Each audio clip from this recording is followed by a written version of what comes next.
ช่วยเป็นตัวไปสวัสดีที่มันทำให้เราเสร็จอิสราเอลปีซีเรามาของเราเด็กเรามามีกับนะกันเล่นตัวตัวตาเราปีสองตัววาย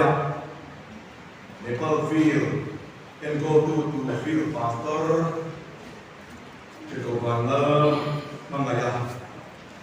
ทำแล้วพุ่งนั่นทำก็ละแล้วก็ยังคุณบันตัวที่ตลอดผมอดีตผมกับเมื่อเมียวันนี้กันหุ่นมันการตัวที่มวลโลกที่เละตัวเกิดแต่โกงไม่ใช่ยากกันหันโกงจะรู้สึกยังไงเวลาในบ้านฟิลพาสเตอร์ทำโปรแกรมเจอเมนที่เราเป็นสายเองกับสายเราBoard Secretary NDR ปะเทียนฝั่งนั้นอาเตสาขาลูกบ้ากันช่วยงอฮิโซะเรื่องบีเรื่องมุลีนะ Board Treasurer เนี่ยจังอินฟิลด์บอร์ดเต้นายชาอันน่ะ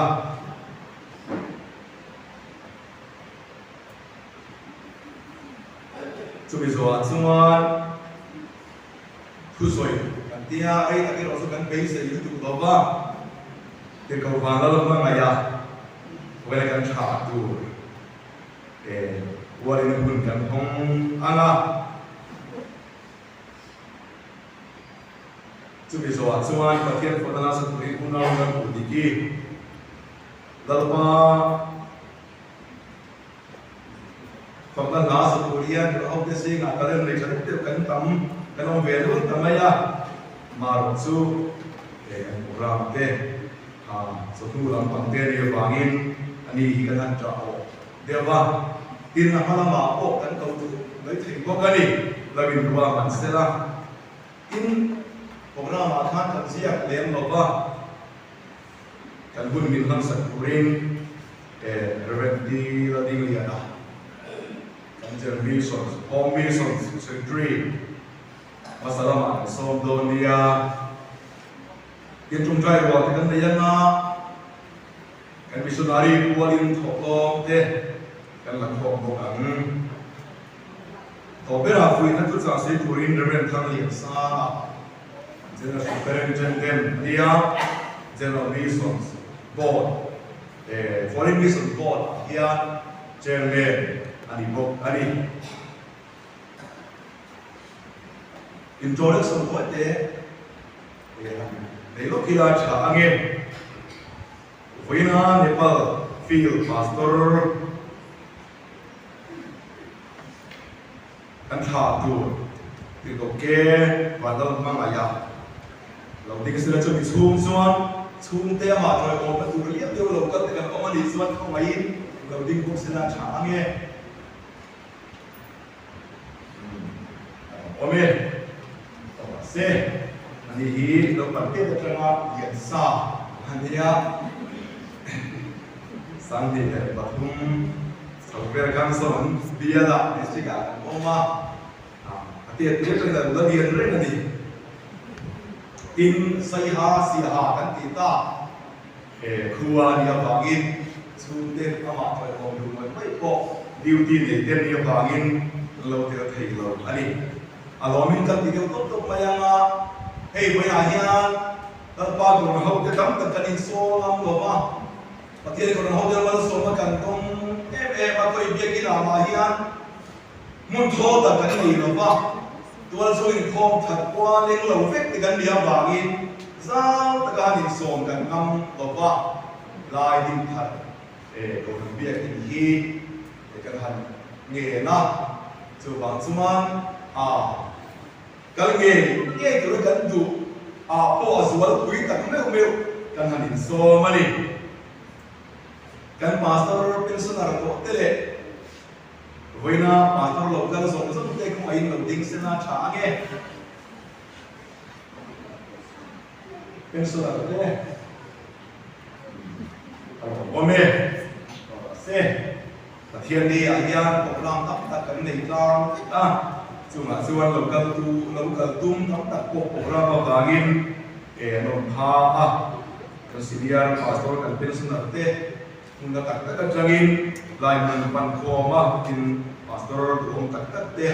รวมผมตัดไม่เร็วอะไรin general department board le committee ka committee bai ti am hoina an som na ngai pui bolo kala zo so ko mai in an ding sina cha ange general department board committee ban lo hong te lu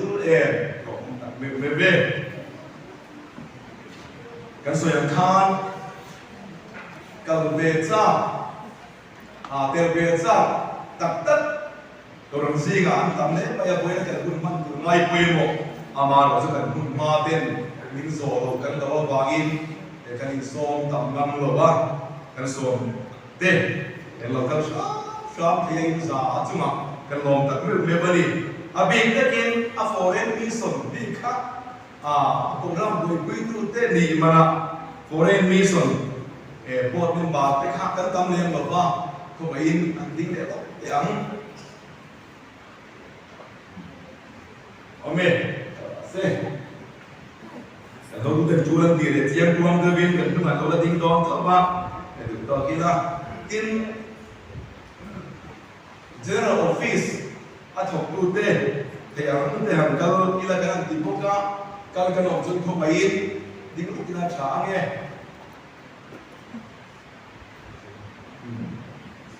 anh làm đầu quá mà anh ôm một điều quấy là mặt cho anh liang in cái sự nhận than mun ma thì anh muốn chắc em tổ át mun lai ở chuan khơi cầu làm việc in mà hiện cái xấu tật độ lo ba việc in cái này lai đi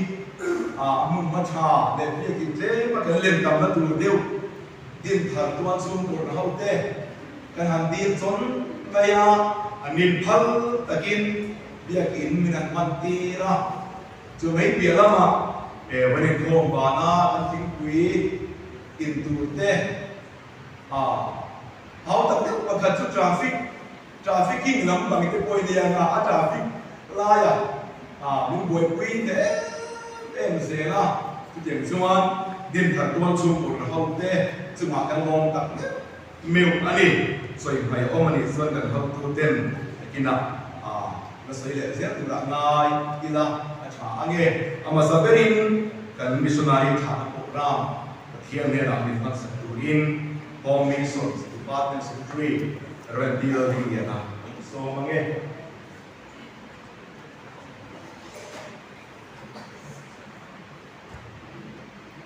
Tiang di melawai thapur, marka bungso, marujang so, walek so ni. Đầu chia là nghe chú thì chuan mà đi xua chú anh đây là thua soi rồi chuan và quay sập pin ông mà và thiên đi làm mà anh chú ta thì chuan anh đi chuan cần xua cả ram tina thu anh hiểu ta lâu qua anh mà đi thổ quỳ azui tu chín chia là cái chuan thu chú thì nhẹ dễ là amen thiêng liêngกันเสียจะเลิกมันจะตั้งมามีสองสักเส้นวันนี้foreign missions board จังอิน missionary ติดสวดดูก็ทันในเทศที่ประเทศสายเราคุยตะกันนี่นิคุมเลนิคุมภาษาละมาขัดอีกข้อค้านที่คุยวางอินกันบัวยรองบัวนั่นจะสวยลงมีกินมาในวาสนาพวกกันมั่งอันนี้silapan zaman nak pun cami han siam leh mathar lale thei tu han siam thei lo ka hia kim pahat han rolo ka dwa kan senior pastor pension ten sau mi ka hia mania office reference site buma ron le ka chap to si lo ba ka ron thin zo ve no si lo ka ngai poi mo sia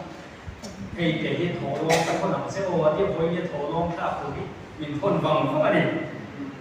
ngày sáng đấy các hiệp bản tiên ram man về nát đấy chụp lâu đi mắn lần nào mới các hiệp ไปบุษราการนาคันกันละลิสุวานาโลชาวะอาศิรตีเทองสุยไม่ไปหรอกว่าติดชัวนันนี่ชวนกัลชัวกรำตินะทวนริมตาที่เฮียนสุยนี่สุดที่อังตุรักโตกันที่อวางินกันภาพโตกัสซาไม่หมดอันเดียวไม่หมดกันที่กันสวดกันเสียก็ไม่หมดแล้วปัจจุบันที่วิกันสตันวันมีสองสัปดาห์เสร็จประเทศมาคนนี้เราจงใจกูฮาเลลูยาฮาเลลูยาสมุนเบรกกับที่ยังมีพลังลาปายสุอิมีที่ยังต้องการนักการอาสนะรัมรังการเขาเบียร์สงสารลาปานังมาเจ้าที่ประเทศนี้เสียความสงบมีผุดเดียวเสียส่วนลาปาพอยาโอเฮโตเราจะกันภาพโตกันเองต่อมากันละพอยากันมุนาปาลาปาทำไมอย่างนี้อันนี้ลาปาเจ้านักการมาชมตุริลาปาพอยากันขาดอย่างโดนเนี่ยเรื่องรามาเนี่ยปารามาลาปาเขาเราจะกันขาดโดนเกณฑ์กันขามาลาปานั่งอยู่หุยเรื่องเสียอิสราเอลกันรุ่นเย็นนี่เองพอยากันโปรแกรมส่งสุดที่คุณโดคุยกันรถหานะคาราบิมินสวยละคาราบิลาปาโอ้อันนี้เป็นสุดท้ายโอ้นำส่งลำบุไทยเราโดนกางมาเลยเด็กส่งคาราไว้เส้นตะลาปาอิจันจิชาอันว่าไปคุยเถอะนะมีดินแต่มีที่เชลตุริคุยกันรุ่นเย็นนะวันนั้นที่สวดระเบียบลาปากันที่เราพายลาปาโอ้อันนี้ผมมีส่วนช่วยลาปาต้องเพียรตั้มในตัวมาเสลาปาอันต้องเพียรในที่รำเป็นลาปาสวดตุรงโนชุมชนลาปานามันคาราบินกอบร้องคุยลาปานาเปียอารัชนาเปียมีรำมาลงนี้ที่ลาปานามันไปช่วยกันดูว่าอีกคนไหนก็ได้กันรถบ้านเนี่ยกันหุ่นบุลตาโตที่มีช่วยตัวสิ่งฉันทำตัวกันลาปาอิสุคริสต์อีกคนไหนมาส่งในหิ้งเทียมหิ้งกันรถดีเลยโอเคเด็กกันซีเนียร์เต้ลุงเล่มุดินกริ่งนะสรุปยูพีซีดินทาร์เล่อันนี้กันสาวตักสังกัดว่าส่งตัวเนี่ยปรุสวัสดิ์เนี่ยปรุฟีลที่คนโตอันนี้พาสตอร์มุดมาเนี่ยเลี้ยงชาวบ้านเอาคนน่ะลุงน่ะชวนพาสตอร์อีน่าเอ็มโอตูเขาคันเท้าเต้กันเราเนี่ยแต่กินอะไรพอกินสังเกตกันง่ายฉางนะลาปากกับเขาแต่ละมันมาบินส่งดานบินช่วยดานนี่สวยจ้าเป็นสิ่งที่เป็นงามหมดอินการิเวลาที่บินช่วยดูลาปาเนี่ยนะผมจะสวยสุดอามาฟังเนี่ยสวยมวยตั้งแต่เด็กตั้งแต่เล็กนะฉางเงี้ยอยู่ว่าเทียมเป็นละครบอกกันนะฉางเงี้ยกันอาศัยตั้งมิโลบุยคุยอาศัยแค่เราหาอย่างก็ถือลอกเลี้ยงเราก็ช่วยตัวมันเดี๋ยวเรากันทำเราไหมมุนเดีย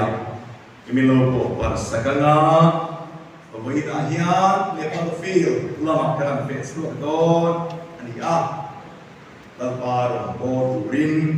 สมัยไปเราบาร์โบตูรินกันที่มัวเซโดเนีย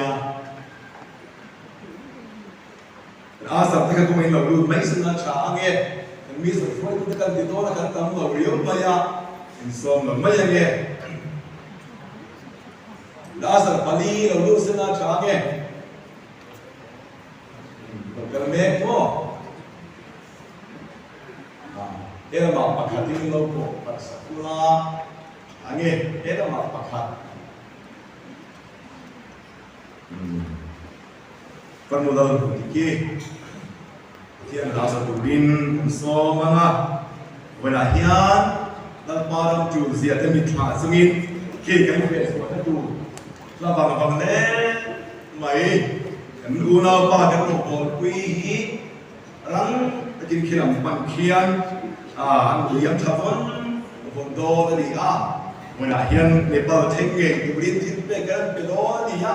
aban thurom teมีช่วงส่วนปฏิญาณของทหารสตุรินอุณามุลกิโซมังเง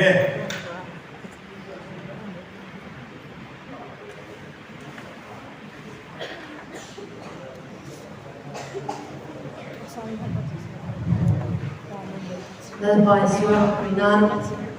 lalpai ram chu na te chuan ni te min chi ma ke na kalo sange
din thar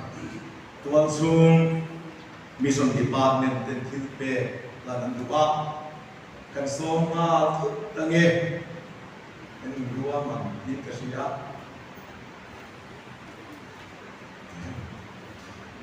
duwa man em kha kal do ne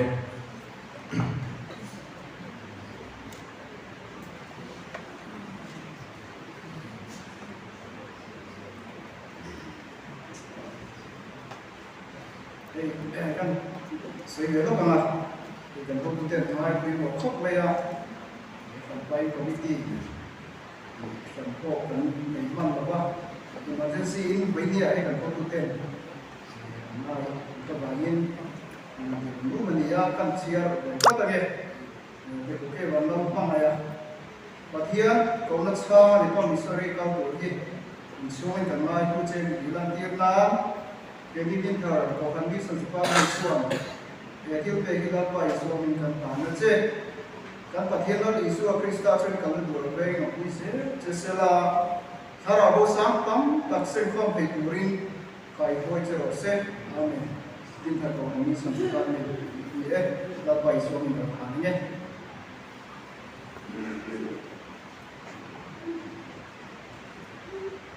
Minta Sun department dalam produk dan produk kalian saya proses.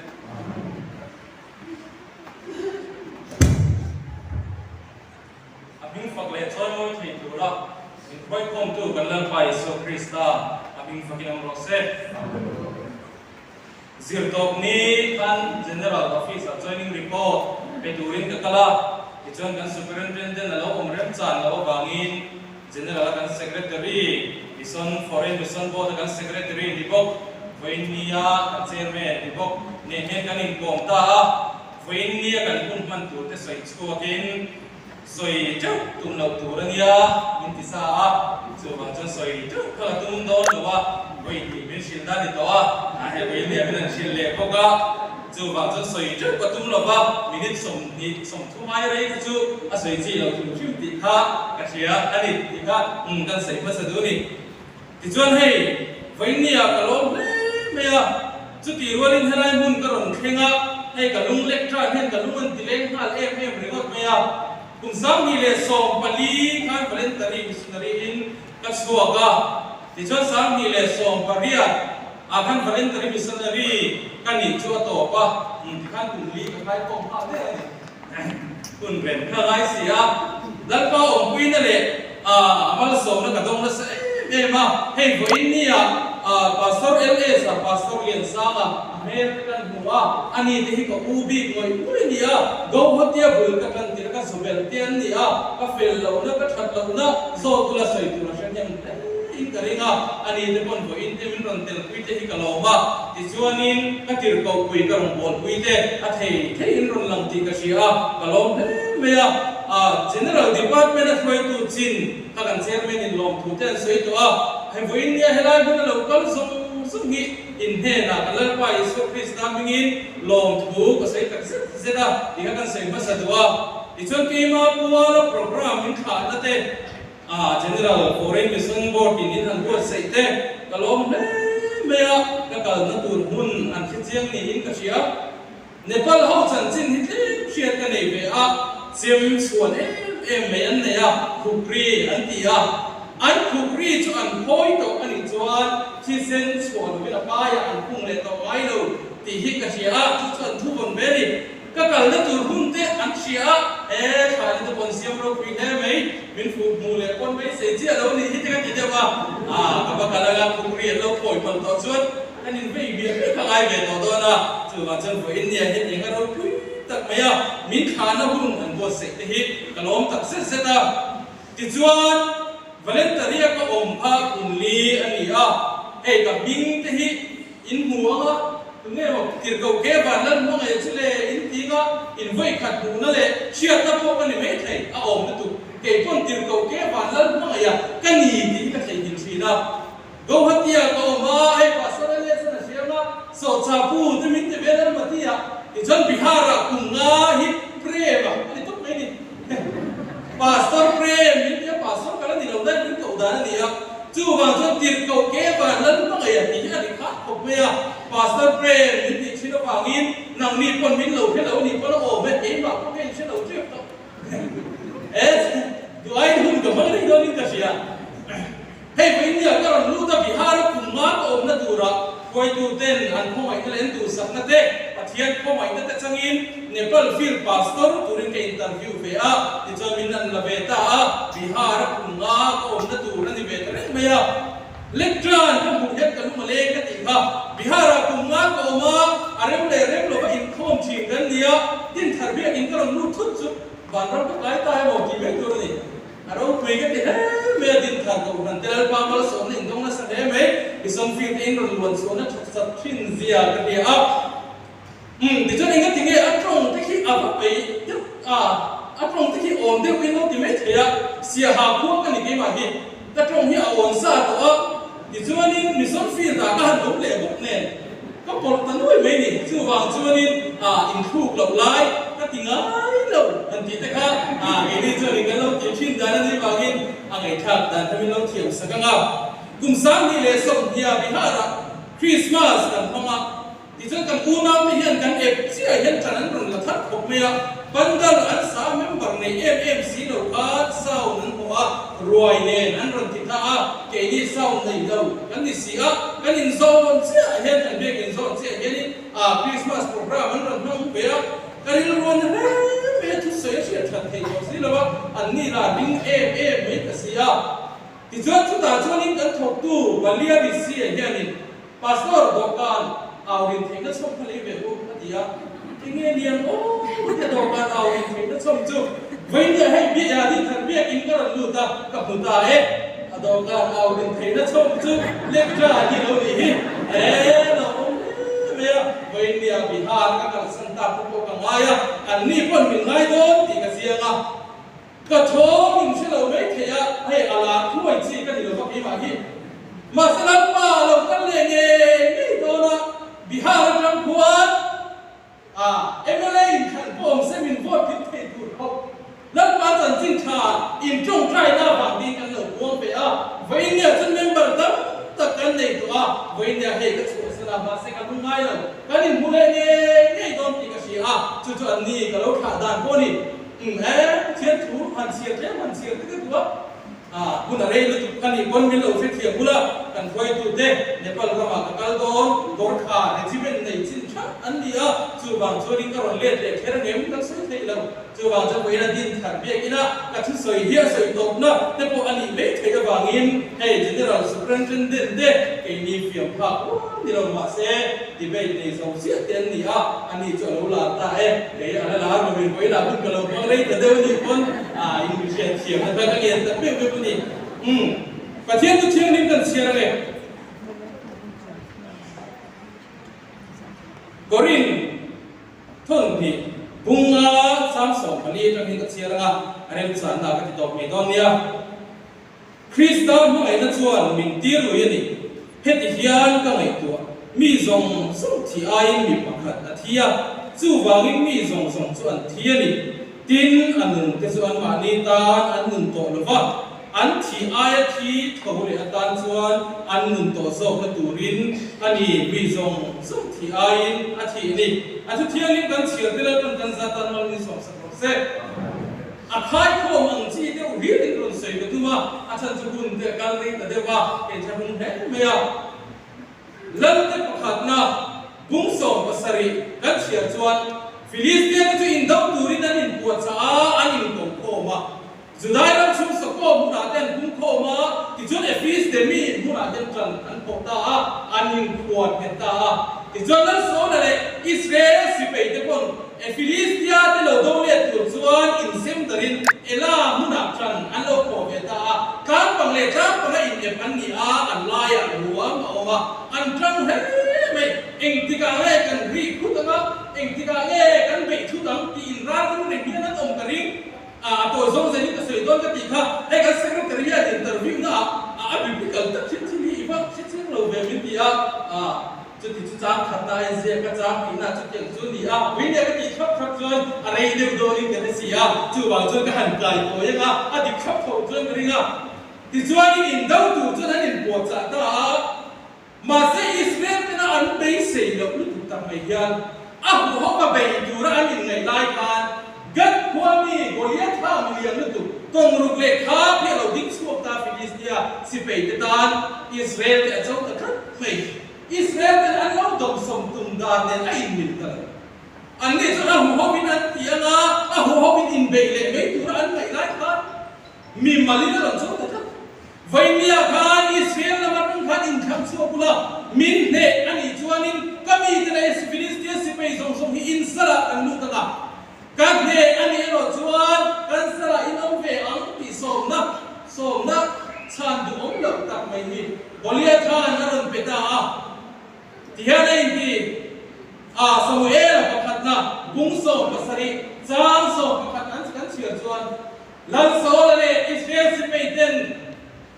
ฟิลิสเตียสิไปโถมันเทียชวนอันซามาอันเราเอ็มที่เย็นเสียกันไว้เมียยานเก่าทั้งเขาเต้ลันปาสคุณากันเสียงเอ็มทิลชาตีตูรากันเสียงเอ็มจู่ไว้เมียเห็นกระดมใส่ตุ้มนี่เราเกอายสามมันก็เทียมเตะเกอายประเทศทูเช่นนี้รู้สึกเป็นจู่อันใส่ทีนะกันเสียงตัวลุก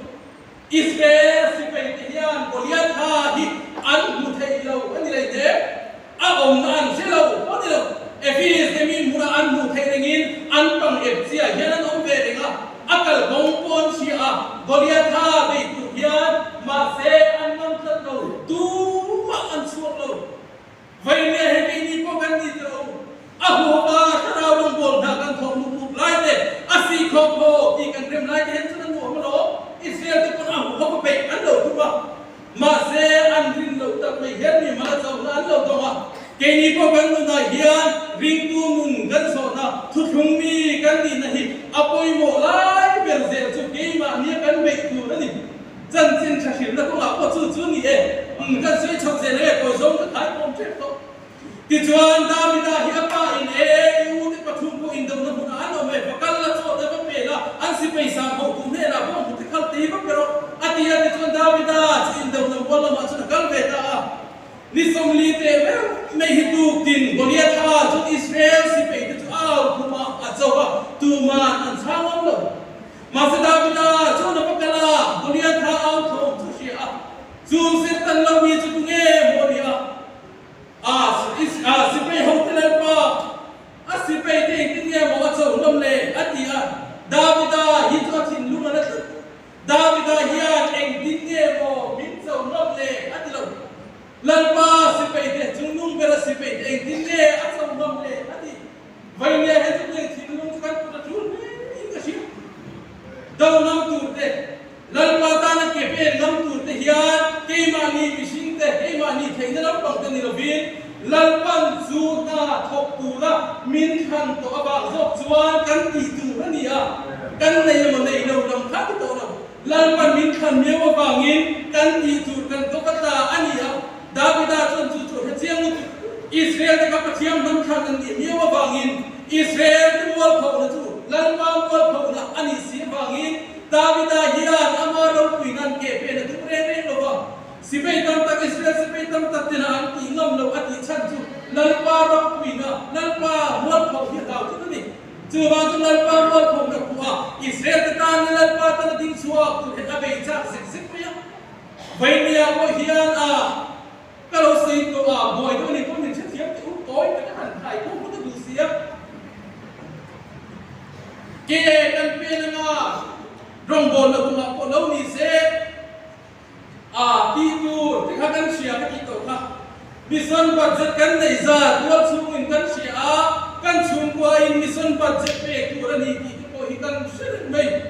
มาเซอิสราเอลสิไปที่ขานบริยาท่าอมนักเชนมาเซอาเบดานเชมาเซเชมาซาดุนดานเชมาเซอันเบกอมเราชันจูลันปาอันดิ้งสองสิเราเบยตูรินันชัวเวติงตังสีอ่ะลันปาปุยนันจักเลสีเราฟังบริยาท่าเราซาทุนเดรังที่ครับอันไงตัวเช่นเป็ดอันอาลุตุบิเราไว้เลี้ยเห็นนางปุยที่เรา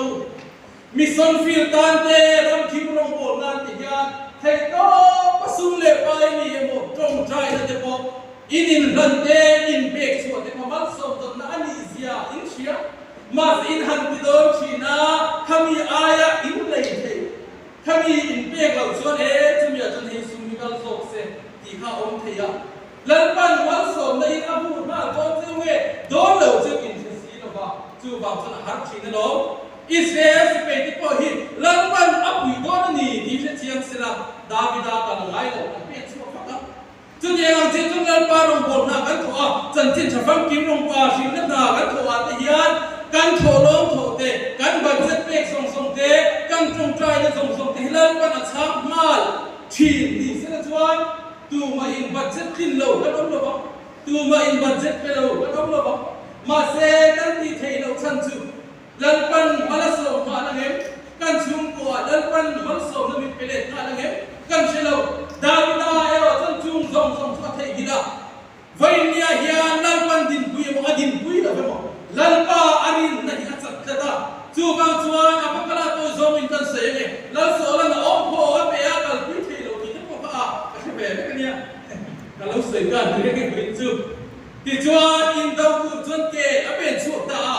Goliya tha mu som tu chuan ke a pen chu ka lui te a lung te te te panga chara a vir bom a ke ga Goliya tha a do mu po hian en pui po mi ti mo ni le a ti a Goliya tha ru po na Goliya tha ri ru na zong som te ka sai be ka cha ka amai ro ka sai lo vo India ei bu khal ta doi mai ti chuan Davida chuan Goliya tha mi chak le ni tak Israel si pe in dau thiam tak tak tina an be lo sim le be ko an ngam lo kha o riwat ko an za ma kha Davida thei ro te me khan avir vom hangin avong hunta Izuan Israel te pathian Jehovah te choi mo in lo oma voi ni theng in avong thutu Davida chan chin po kan soi chin ni dan pa ki no ro se voi ni a hian ne pal ma he en nge min mo don ka hela ka ha he ko Bihara kunga ko om to chu bang chuan kalau in zir fing be tan to hey Bihara hian ka khen thak tirin mang ya chu pastor prem chu pastor ma chu ma an ti them lo ma an ti men nu ti ti a fu lo tak tak ka chu ba prem ni ti ta ta kan ya I bel te I bun rong te I taksa ti mi zawi ni lo Bihar ni Itong ikan dam na mai mele ibun roma kan ang kran ya chuwa chukan I unaw na chana meya chuwa chun ne pala po hian ka mel an pi takka ang an tam donin ka sia an sa pona an het ma mi zawti ang tia nam lu nam boysin an dia mi zawti ai ma po la ti boysina gorkha regiment hi India chawni nei de khobela po la kuilo an boysin Ani chuan Davidan Goliya tha alo chunang hian nam chuan khan dei te te nong ni lo thok chua ka ke ero chu I chau Israel kala pa mingin kala thok chua ka ni an yang che hian vainia nepala in ai o kal tu hi eng pa ni lo Davida ta chumo ti heng Bible ni soi mer tha sar veng vong mit men moi ta ala ti de kal ko ya tha bai tur kan minan en tu Mer chatta in huem, sar veng vong in huem, mit veng mo in huem. Davida chon khang tal khala ne ya, chu aya koi mo ne chlal pa arin nani, vainia namani ai owa, o ni arin ta ke ingir suwa tu hi, in trong trai kui na tel lo chon rei ta kal thi lo ba, ne par ram ta ka kheng na bom mal me hai ka pa in sei ha bin sila, Nepal I thenganga, Nepal dona phi chon mer chasia. Mình đang lâu xỉa trên này bồi mà để mấy cái mình thì anh ấy thấy đấy mình không phải biết đến lâu chuột cùng đi chung của ông đùa nhé mà din thằng việc cái nó cắn thả ta khai bộ ông bùn cái đấy ông liền tết nhớ thì có hàng thế có thịt ông thì chưa bao giờ vậy nhá nếu phải là in ai ở bên tu cái in trong trai quý nó có một biết in cái gì mình lâu trong trai quý tu Davida cho nên là nó bao nhiêu cái in các rin chan ta sungin Goliya tha bai turin ke apena ke chukarin da pun Davida rin apalun lo be ka mele ka min mele pachisia pun Davida an re lo maselal parin na te ka nei ki a jing ve nga lalpa hing hip wan da na lo ma eng king ye ma chun lalpa chu thum he na par na ya tu na ye na so kyan ko chu na lo ma chun thim me se chuan India kalin na tem te in san tel chung he ka lu ve do na ni a da bi da chun in na sa chal chung trai pu na lo kom ke lo chin pu na lo chuan ka lu le pa chung trai na lo chuan ke ri ka pen the lo chu bang chun in u na pa dit ko ke ba nan pu nei Nepal nama bukti jika sabo huamin kalu do ne nangin chung trai ni lo umsin la ahan chung wani tang isya sipai ko hiya nalpan apui ngal do ne man chiat yo lo bang ni ke an pen chuak am lo lo ma se pen chuak am chulal pa la choi mo me wain thein da bi da hin so hi la pa mi fak no ro se Nepal nama hin bisun na am bisun dit tang bisun tang anu china tam tak an bei kong china chan chin de pok lo chia pe a vai nia pe ni po hi a ka lu pe dong ta e lal pan eng je ne min thau ya ka hello ma sa da wi da lal pa kan din ta ta na ko in lal pa i lo din ta ta lal pa ne na min lo din pi a de pal ra ma lal pa chan chin tha adar zaw i lo be sei ta ta lal pa din na nei chu ka ta nei lo tung trai li chuan chu lal pan a thang a eng din nia e ma chuan mo ka lo ho lo ani ko in kalau patu atau ni dengan lokal ni pun kalau kan kalau semua jadi huna tuan ini kai pui song song kalau koi cakap ketum tuan cuna ketum hanya tuan fanya hian kisah dia nak kami tidak kan kalau apa ni lepas tu ni pala hing tu ni kalau memang fanya hian kalau lepas tu atau berkasih tu macam sung lepas ni hian apa tuan tin nei roki zong ya bo don bihara kunga bo airbe pathum ne ka sosan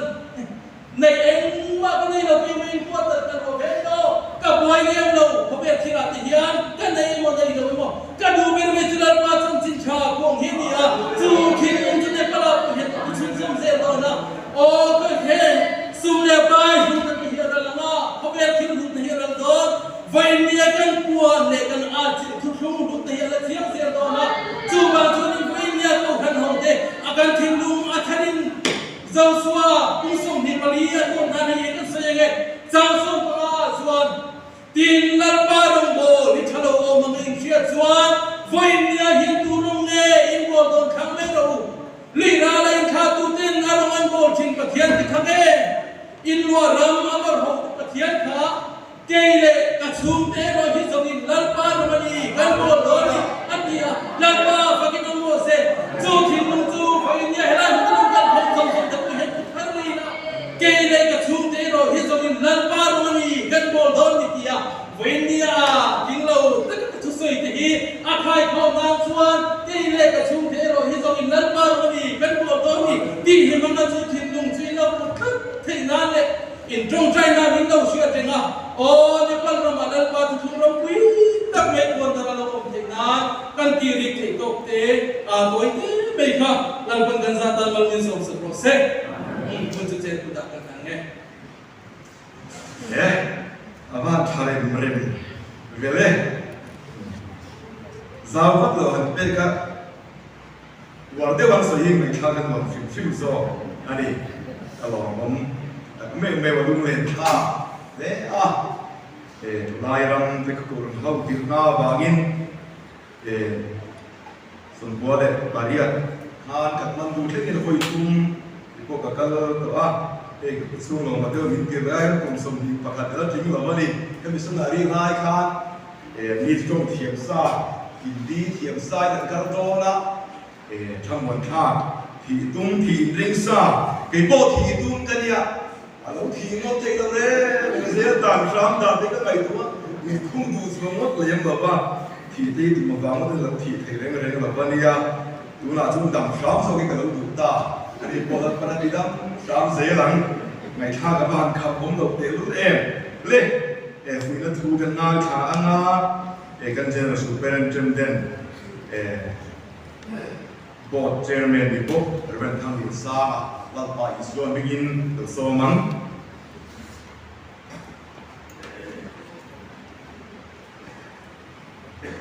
lalpa iswa min for ginom rase kan missionary ko ke vanal mangai zoi na zum thọ chuan pastor ke vanal mangai tingal lam to do na nia pastor kan ti dan hi han sai fi ma sa kan du oma pastoral board ina interview heti an ram dil ta kal ta pastor kan la pastor le mission department ina an ma ni area pastor nanti hikin ni deu hian kan ne ya pastoral board ina ala pastor pangai chu mi PLN ko tu hogi kan ni ya mission department general mission department nuaya field and go to field pastor ki kita kan ta khian field pastor kan ti bi ki general mission nuaya hian kan nei le ya chu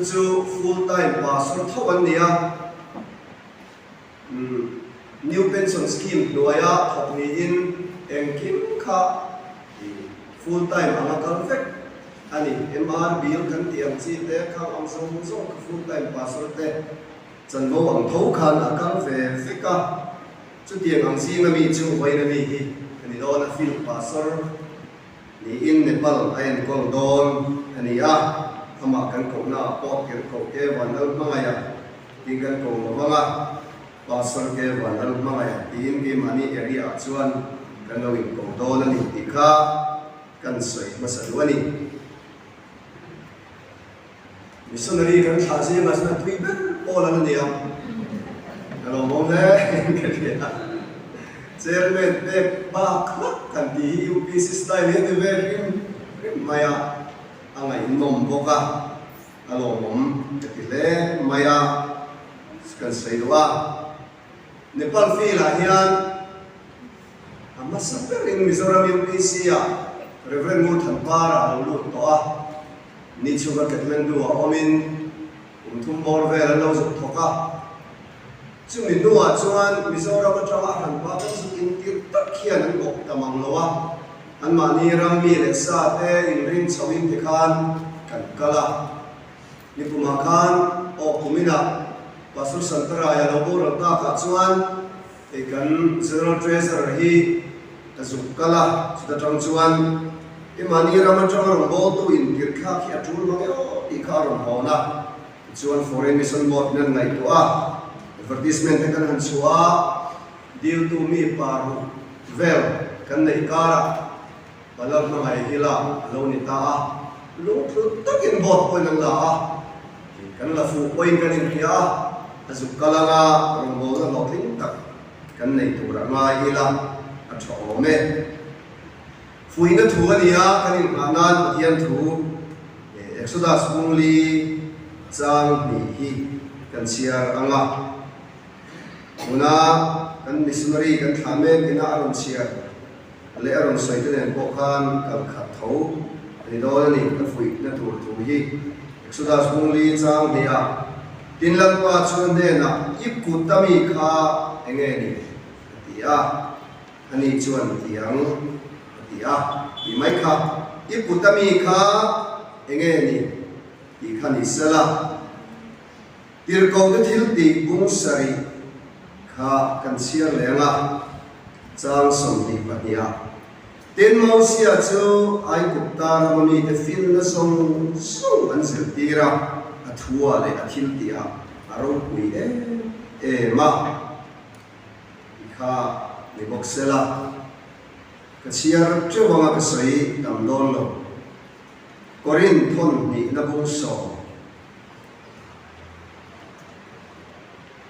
Korin thon ni nabung so Zang thumatangin Tisa umma ila tisa indawangin kanin daw lova Pini inrat huam na tisa ami Anisilawa Kulpuinget tak tachira tura Patiyan zara tiyan titaitak Anizo Nial na tele thil sang din reng pathian khian na dal tur sang takasiam chu thia in ngai tu na tin reng Krista tho in sala kan ruaya ikhania tu na kan mizo Bible man lai ni lo mizo Bible le din thar pakat sial version an dia chu ta chuan ti hian lo in da khovel om zong kan ni nge ma se khovel ril ru bua be kan ni lo in do na khiam rei kan man hi khovel thil ani lawa kul pui thiat theina pathian khiam rei thil ti thei takani zo an tran mun kan thiat sak zela ngai to chiang an tran mun kan thiat sak zela pathian khiat na kong chapo takado da tu apiang kan tu dola ngai tu na tin reng Krista boya kan siam bo kan ti te kha sial mar zonan te common lang ko is mar zonan ti maya chumia lawin da tam te choni bo ka kham mang te khan fui na thu cha wena toy te sei kan tum don ani lal pan mang min som sa prose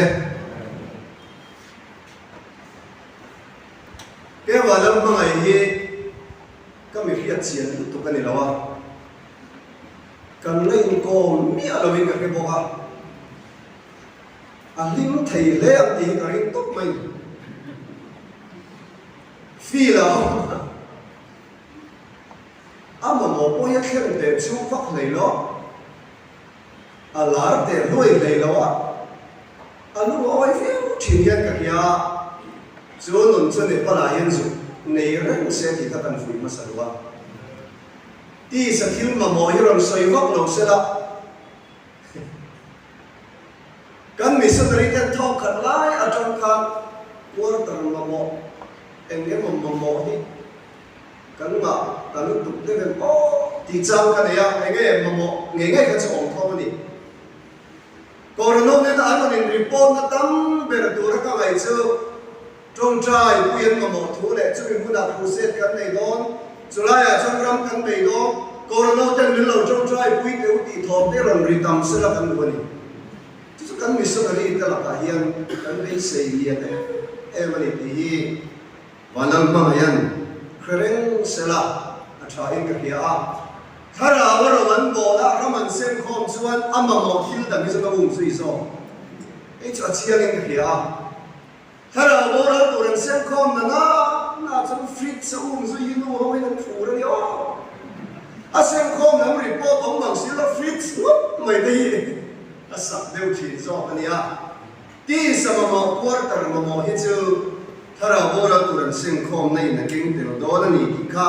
khareng sala fil thara alu do na achang tum ha do lo ti te po kha ai hiat lo te po poi mo ma selal pa ta na sing khom nei na sat ta kim kha ka chu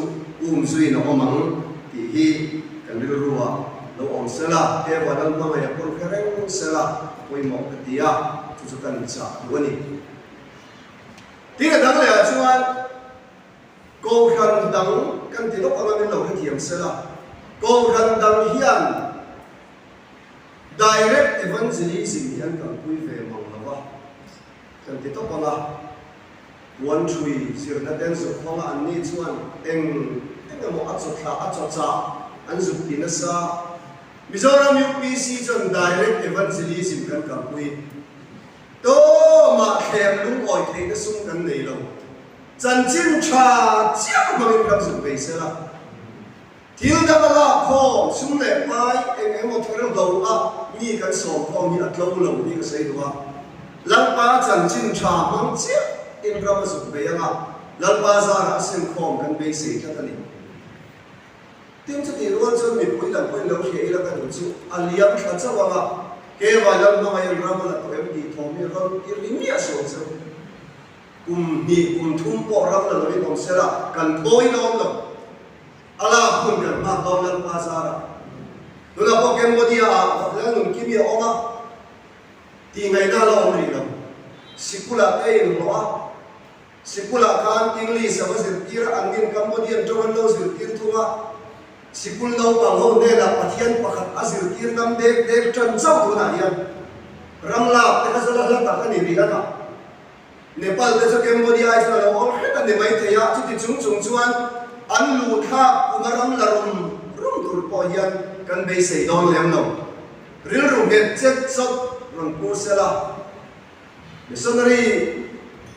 missionary an ni na ang takhian zukin chia vang se la kan du khop maya bur che chiam mar lor se kan la ni tu ta ken se bam sala apa zir kan ling che kan ne pal mula ta ko su le do se ko le tu ni ne su ne se la in le lo ne su ngai tu ma box se la nge chet sop ni kan du ni chu tiang ang tu chuan ke walang mai hi kan vei sei ta ni bi ka soi le do a adon le chuan mau sia kan hi ha kan chia ra tir ko tir de bo sari cha som ni pania mau sia chu ai ku tar ma fin na zong zong sir zong fe kan ni atia ni a pu ya yo ai ku ta he te hun lai ko vel ok tu an ni a pyramid an siam kan khia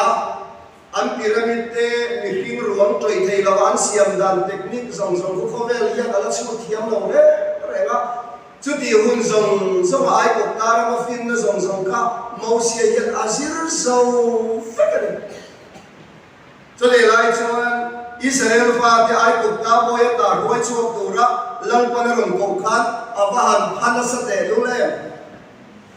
kadang ok se lal pa chu tiang ka tiang chu ka kalman no bang ati apha ato palal pa na arong ko ne ya ro ko tu ka mau se ai ko ta fin na zong zong in ne ni lom ni ai ko ta fin na zong zong ni sir so ni lom ni khati khan kal ro ati mi alwa i ku ta mi khai nge ni ti hilal pa ko na ni mau se ko ta khan nge om ne be ram ven tiang su ko ma ahun lai ko bel ram ro pui lu tu ma chon dan chon atlom lu tu kani ma se ka be ram ven tiang ma khan kal pan khoi chua ti ra tum ka ai ku taram fin na azir chua ka chok ser tan lo mi te khoi na tu ra ni a ser tan me to thong fa te khoi dan chuan lal pa yam chung lam thila ni min pe khat ni chu chu su mang se la kan tu ni chu tiang ang chung lam thil power lalpan mau sia ape khi ke wa lang ba yan de par ma su mang se la lo cham dong lo intine ta kan kan sia ka an tran mun kan thia sak zela pathian hian na kong cha pau ta ka do da ko piang kan tu do zir tin na dik lo zong zong zuk tu del tu rin khovel fin na ai chua lal pa thia ni te na tu so chora thuam keng chon kan missionary kan tha don tikha ke wanam ma hian kareng sela kan van du te lum em chu ti la ma em em wa su khon khom ke a su ti chu e khai ka thalo ma ama ona sai ka me la em ma on chu ni box ama na dia no ma se kan ngai tu lo lam pa na tho pu ya ale la ma chu ka ngai te tiam am ruol kan ti la ya ka ngai tu na le an ni in pe ku hi zom ka ti ya ro pui ka ti vai kan thalai te missionary tu ra ta anim pe chi ni ro pui ka ti ya interview ka han ko wa kan be sei ai tam tai din tu kan ne ya van ro pui ho kan lai kan missionary kan ko wa interview kan ko wa dil tu pakhat sia kan nei kum te ko khaw dil tu kan la lo kum te ko khaw mo dil tu pakhat sia le la lo le wa me chu ma kan khaw me te kan lo pal khaw me to ni missionary na yan ke wa nan ma ai ko no te kan tin lo kan cha ber chu la pa chan chin tha le khara wa ku to mi man se la mau sia chu na ko da beram ven tiam mangin ai ko da ma fin na zong zong ni fa ro ma an pakhat ma man tu ro lo amma ka sin ti ka na ron hoi chu ta tui pui sen an ron khela tui pui sen ka ma te khan ai ko da ma fin na ka man the ni to lo re la lal pa no na han kan tron tra lal pa min pui ro hei tui pui min tang lal pa ron sa ne ma ko pa enga tinge mi ron ko mau si itiam ka par mai ta che te ni ka beram ve tiang in tui pui thena hol chen ngai ni ma se mau sian rin mai da para lo in chen ta ni ka mo le wai ni ya yan chu mau sia tiam ai ro pui so ke wan ma ya ku ta hian tharau thiam lim thil ti the ne chan chin chao cho chan chin raman chan ne pal ram ku kan nok do ni lal pa za kan nok hinga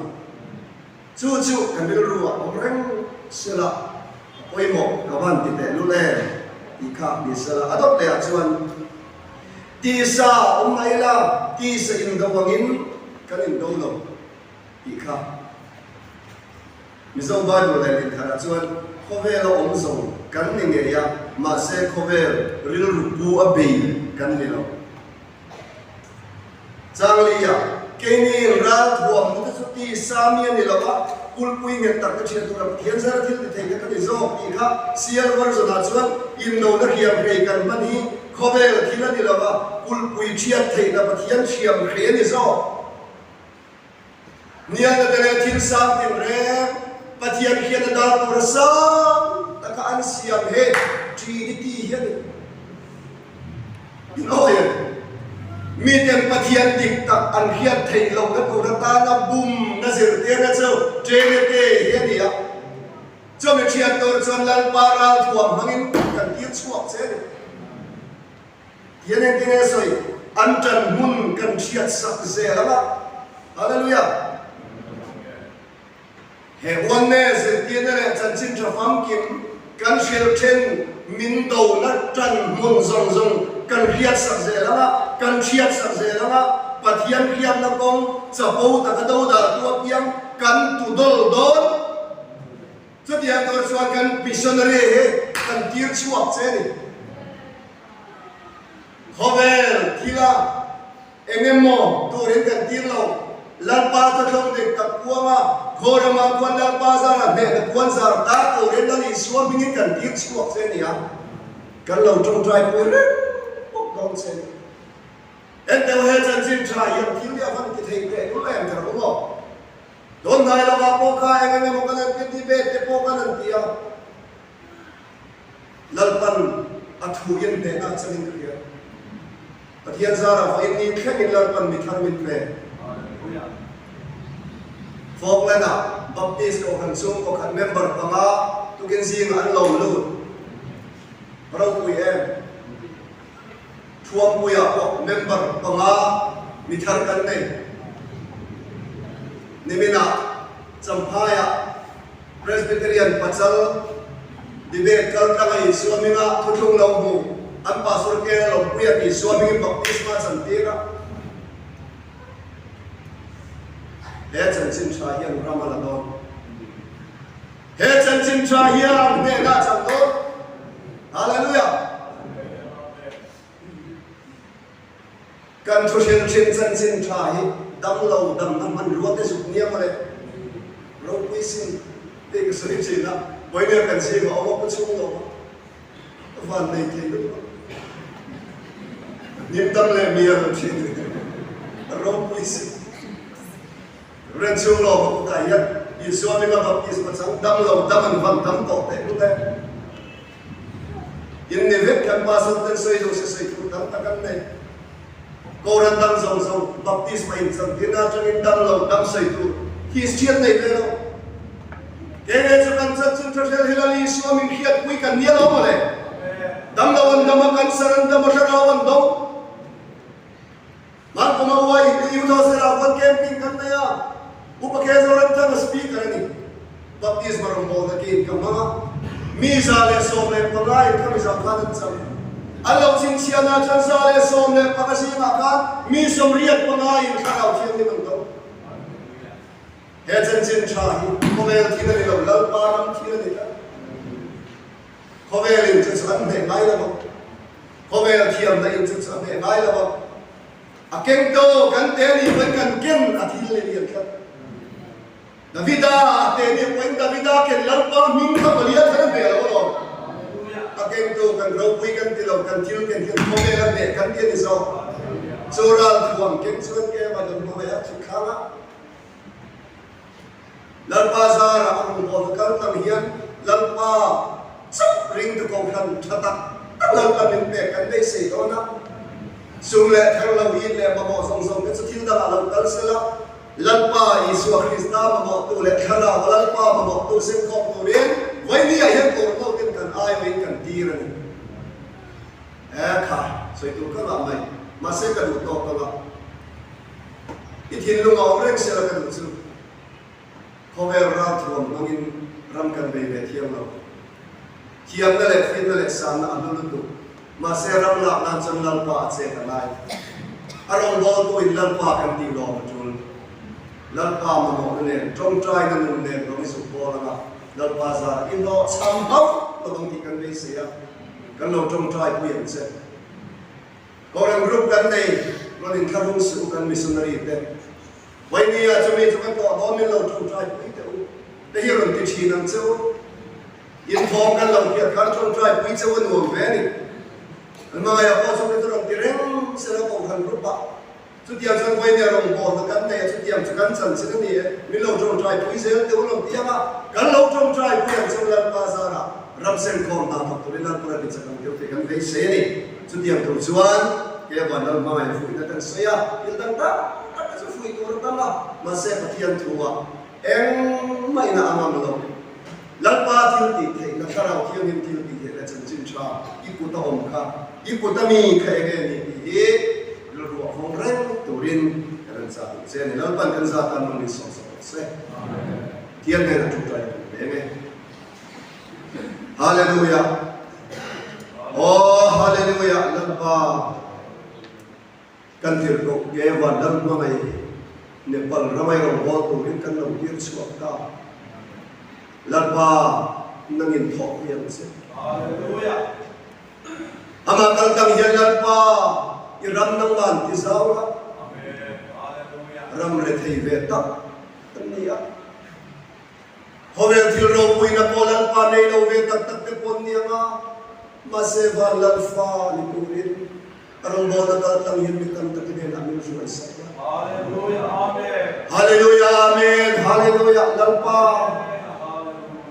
oh hallelujah hallelujah khara nang man thuam na lalpa pui la man so amen hallelujah amen hallelujah amen amen amen hallelujah amen hallelujah amen amen amen amen hallelujah hallelujah amen amen amen amen amen amen hallelujah amen hallelujah aram mazal zelam sadwani aram mazal zel donalo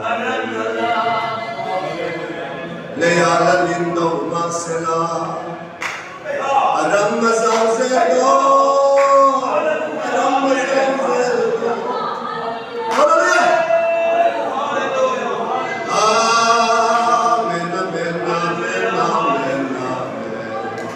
hallelujah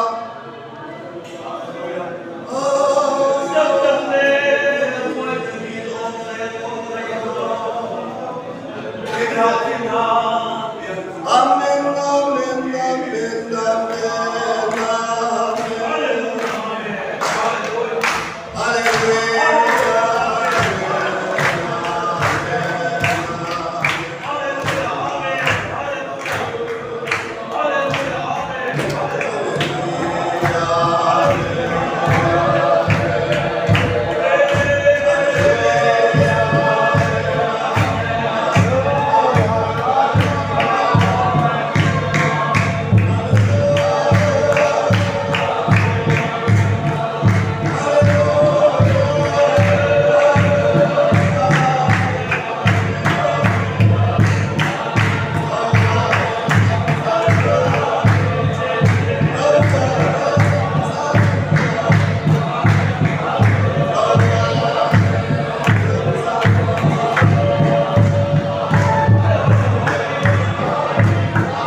When they tell me also that they come out and come up, Ramon and Bono, don't wait until you see the one can go away and alone from Rosset. Hence, when they buy the part of the Nena, is a Tarawan and Marsola. Unnecessarily thought all part, okay, the government to live in India, to Jemma and Blade. Not by so Christ, my letter now. How can you call animals of the Tonto? William Mazan local home tele. Takun, the Renata and Nata Sumane. Not a so Christ,